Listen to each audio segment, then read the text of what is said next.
UP board 2025 कक्षा 10 की गणित के लिए जो कि आपका अगला पेपर है, मोस्ट इम्पॉर्टेंट क्वेश्चन। और इस तरह के क्वेश्चन आपके एग्जाम में जरूर मिलेंगे। पूरी वीडियो देखिएगा और इस तरह के मैं आपको ऐसे क्वेश्चन, इतने क्वेश्चन करवा दूंगा कि आपके एमसीक्यूज के 20 के 20 क्वेश्चन सही हो जाएंगे। देखो, बहुपद का एक बहुत ही इम्पॉर्टेंट क्वेश्चन है और इस तरह के क्वेश्चन एग्जाम में आपको मिलेंगे जरूर।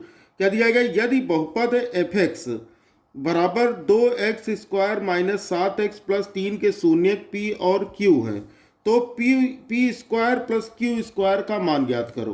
कितने लोग हैं जो ये क्वेश्चन लगा सकते हैं? देखो, आपके ऑप्शन भी दिए गए हैं। ए 35/4, बी 37/5, सी 37/4 और डी है 35/5।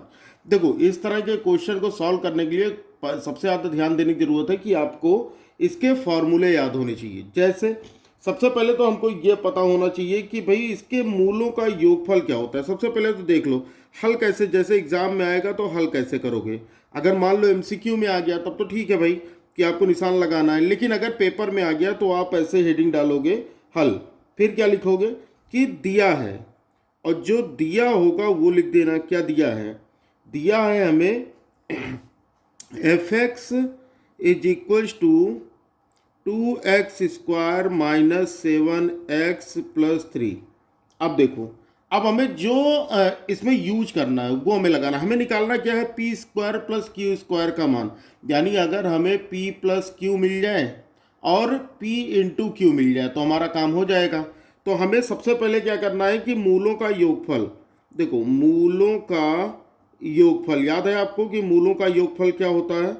तो मूलों का योगफल बराबर p प्लस क्यू, और मूलों का योगफल होता है माइनस एक्स का गुणांक, माइनस एक्स का गुणांक बटे एक्स स्क्वायर का गुणांक। यही तो होता है ना, एक्स स्क्वायर का गुणांक। तो यानी यहाँ से आप मूलों का योगफल निकाल सकते हो, यानी p प्लस क्यू कितना हो जाएगा हमारा? माइनस, अब मूलों का गुणांक कितना है हमारा? -7। तो यहाँ पर हो जाएगा हमारा -7 बटे एक्स स्क्वायर का गुणांक कितना है? 2। देख लो यहाँ पर एक्स स्क्वायर का गुणांक कितना है? 2। तो यहाँ पर हो जाएगा हमारा 2। अब ये हो जाएगा कितना? माइनस माइनस का मल्टीप्लाई प्लस, और ये हो जाएगा 7/2। यानी यहाँ से हमको क्या मिल गया? p प्लस क्यू बराबर 7/2 मिल गया। अब मूलों का गुणनफल निकाल लो। मूलों का गुणनफल, अब देखोगे कि मूलों का गुणनफल कितना होता है? मूलों का गुणनफल यानी कि p इंटू क्यू, p गुणे क्यू। तो ये क्या होता है? अचर पद बटे एक्स स्क्वायर का गुणांक, अचर पद बटे एक्स स्क्वायर का गुणांक। अब देखो, अचर पद कौन सा होता है भैया? अचर पद हमारा होता है ये वाला। देखो यहाँ पर ये हमारा 3 जो है ये अचर पद है। तो यानी ये हो जाएगा हमारा 3 बटे एक्स स्क्वायर का गुणांक हो गया 2, यानी 3/2। ये बात समझ में आ गई? यानी पी क्यू बराबर 3। तो हमें यहाँ से p प्लस क्यू मिल गया 7/2 और पी क्यू मिल गया 3/2। अब हमें निकालना क्या है? हमें निकालना है p square plus q square. तो यहाँ से आप आइडेंटिटी लगा लेना। किसकी? p प्लस क्यू के होल स्क्वायर की, p प्लस क्यू के होल स्क्वायर की। याद है आपको? तो ये हो जाएगा p square plus q square plus 2pq हो गया। अब तो काम आसान ही हो गया। ठीक है, यहाँ लिख देना कि हम जानते हैं। इस तरह से जब लिखोगे ना तो एग्जामिनर पर अच्छा इफेक्ट पड़ेगा, और आपके अगर कुछ थोड़ी बहुत गलतियाँ भी हो जाती हैं तो वो इग्नोर कर देगा, यानी आपको पूरे मार्क्स से देगा। फिर यहाँ पर हमारा p प्लस क्यू, अब देखो कि p हमारा आया है कितना? 7/2। तो यहाँ पर लिख दो 7/2, प्लस क्यू आया है 3/2। तो यहाँ पे लिख दो 3/2 का स्क्वायर। निकालना है हमें p square plus q square plus 2 into 2 गुणे p का मान है 7/, पी क्यू का मान है 3/2। बताओ, ये समझ में आया? p का मान है 2/। यहाँ पर देखो एक गलती हम कर रहे हैं कि हम यहाँ पर p प्लस क्यू का मान निकालना है कि नहीं?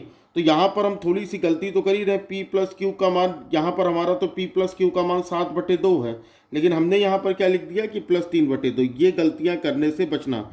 तो ये हो जाएगा हमारा 7/2 का स्क्वायर, ये काट देते हैं पूरा, यहाँ पर लिख देते हैं 7/2 का स्क्वायर। अब समझ में आया? यहाँ पर मैंने गलती से q का भी मान लिख दिया था, जबकि हमें p प्लस क्यू का मान पता है। तो p प्लस क्यू का मान 7/2 का स्क्वायर बराबर हमें p square plus q square का मान निकालना है, प्लस 2 गुणे और पी क्यू का मान है 3/2।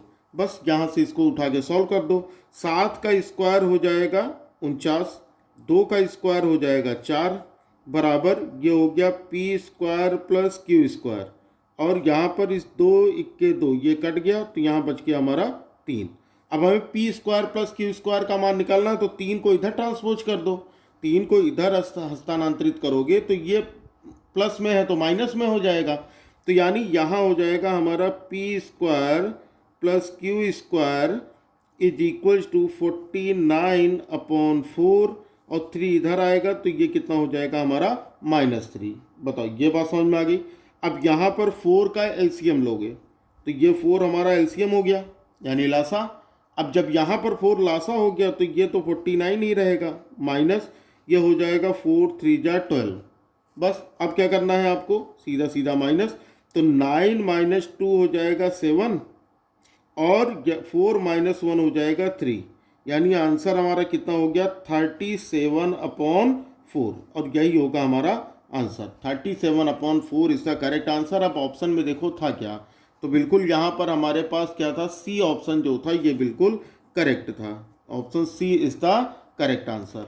देखो कुछ चीज़ें यहाँ पर जब भी इस तरह के क्वेश्चन मिलेंगे ना, तो कुछ चीज़ें याद रखिएगा कि आपको, जैसे शून्यकों के गुणनफल क्या हैं, शून्यकों के योगफल क्या हैं, ये चीज़ें आप याद रखिएगा। चलो एक क्वेश्चन देते हैं, और इस क्वेश्चन का आंसर आप सभी अगर बोर्ड एग्जाम देने जा रहे हो तो इसका आंसर आप सभी कमेंट बॉक्स में जरूर दीजिएगा, क्योंकि और अगर नहीं आता होगा तो ये भी बता दीजिएगा कि इस क्वेश्चन का सॉल्यूशन मुझे नहीं पता है, तो जब अगली वीडियो होगी उसमें मैं आपको इसका आंसर बता दूंगा।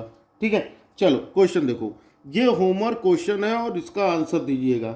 क्या दिया गया है कि x square plus 7x plus 10, 7x square plus 7x और प्लस 10, ये हमें दिया गया है क्वेश्चन हमारा। ठीक है, ये fx है।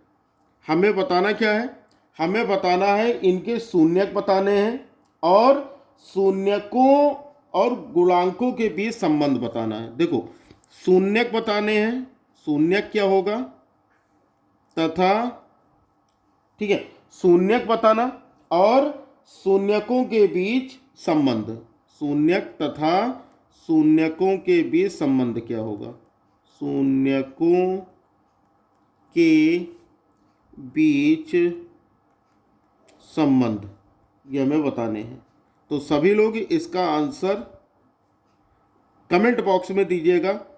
देखते हैं भैया कितने बच्चों की तैयारी है, और अगर इसका आंसर नहीं आता है तो भी बताइएगा कमेंट बॉक्स में, अगली वीडियो में इसका सॉल्यूशन मिल जाएगा। और चैनल को सब्सक्राइब करके बेल आइकन को प्रेस कर लेना, क्योंकि यहाँ पर जो आपके 4-5 दिन के गैप हैं, इसमें मैं आप लोगों को इंपॉर्टेंट क्वेश्चन सभी, मतलब पूरी बुक के इंपॉर्टेंट क्वेश्चन बताने वाला हूँ, जो कि आपके MCQs के 20 क्वेश्चन करने में आपके हेल्प करेंगे। चलो फिर बच्चा लोग पढ़ते रहो, मिलते हैं अगली वीडियो में। तब तक लिए जय हिंद, वंदे मातरम।